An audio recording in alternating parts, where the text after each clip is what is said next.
जिंदा या मुर्दा स्टूडेंट्स अकबर बीरबल की कहानी। स्टूडेंट्स अकबर बीरबल की कहानी। बादशाह अकबर के दरबार के नवरत्नों में से एक बीरबल का होशियारी और हाजिर जवाबी में कोई सानी नहीं था। गरीबों से बीरबल को बड़ी हमदर्दी थी और वे उनकी मदद करने का कोई मौका हाथ से जाने नहीं देते थे। यही कारण था कि गरीबों और आम जनता के बीच बीरबल बहुत लोकप्रिय थे। एक बार बादशाह का एक नौकर भागता हुआ बीरबल के पास आया। उसके माथे से पसीना टपक रहा था और उसे देखकर ही लग रहा था कि वह बहुत परेशान है। क्या हुआ सीताराम? बीरबल ने उससे पूछा। सीताराम उस नौकर का नाम था। उसने बताया, कुछ दिनों पहले बादशाह सलामत ने मुझे एक तोता दिया था। वह तोता बादशाह सलामत को एक ऐसे फकीर ने तोहफे में दिया था जिसे वे बहुत मानते थे। स्टूडेंट्स अकबर बीरबल की कहानी। उनका हुक्म था कि तोते की देखभाल में किसी तरह की कसर नहीं छूटनी चाहिए। उन्होंने कहा था कि जो कोई भी उन्हें उस तोते के मर जाने की खबर सुनाएगा उसे वे फांसी पर लटका देंगे। और अब वह तोता मर गया है। यही न? बीरबल मुस्कुराते हुए बोले। आपको कैसे पता? सीताराम ने आश्चर्य से पूछा। हम तो उड़ती चिड़िया के पर गिनने वालों में हैं। बीरबल हंसे। हुजूर, मुझे बचा लीजिए। मेरी भरसक कोशिश के बाद भी वह तोता अचानक बीमार पड़ गया। इसके पहले कि मैं हकीम साहब से उसके लिए दवा ला पाता वह मर गया। खुद तो भगवान को प्यारा हो गया मगर मेरी जान सांसत में डाल गया।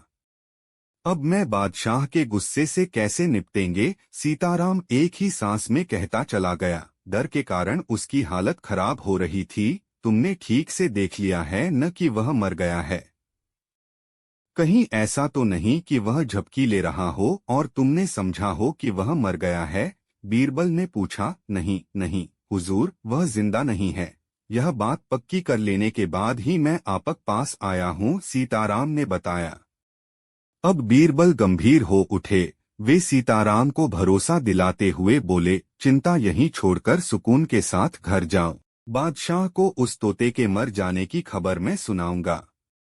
सीताराम को बीरबल पर अटूट विश्वास था। उनके यह कहते ही उसकी सारी चिंता दूर हो गई और वह उन्हें नमस्कार करके अपने घर चला गया। बाद में बीरबल भी निश्चित समय पर बादशाह के दरबार में जा पहुंचे। उस दिन बादशाह अच्छे मूड में दिख रहे थे।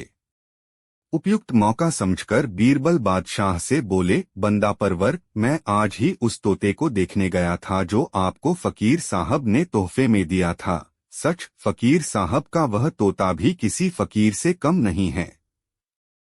जब मैं उसके पास पहुंचा तो वह गंभीर मुद्रा में लेटा हुआ विचार कर रहा था। बीरबल की बात सुनकर बादशाह हैरानी से बोले, तुम जो कुछ कह रहे हो, अगर यह सच है तो ये बड़ी हैरतंगेज बात है। वह तोता जरूर कोई अजूबा होगा जो फकीरों की तरह सोचता है। यह कहकर बादशाह बीरबल और दूसरे दरबारियों के साथ उस तोते को देखने के लिए नौकर सीताराम के घर की ओर चल दिए। वहां उस तोते को देखते ही वे समझ गए कि तोता मर चुका है। वे बीरबल से बोले, कोई भी इस तोते को देखकर समझ सकता है कि यह मर चुका है। तोते के मरने की बात आप ही कह रहे हैं हुजूर, मैं नहीं। बीरबल बड़े अदब से बोले। बादशाह अकबर चौंके। उन्हें याद आ गया कि तोते के मरने की खबर देने वाले को उन्होंने क्या सजा देने की बात कही थी। तभी बीरबल ने फिर से कहा, हुजूर, जिसका जन्म हुआ है उसका मरना भी निश्चित है। फिर इस बात पर किसी को सजा देने की क्या जरूरत है? बादशाह बीरबल के झूठ बोलने का कारण समझ चुके थे। वे बोले, मैं सीताराम को माफ करता हूँ, उसे कोई सजा नहीं दी जाएगी। हाँ, मुझसे सीताराम की जान बख्शवाने का इनाम तुम्हें जरूर मिलेगा।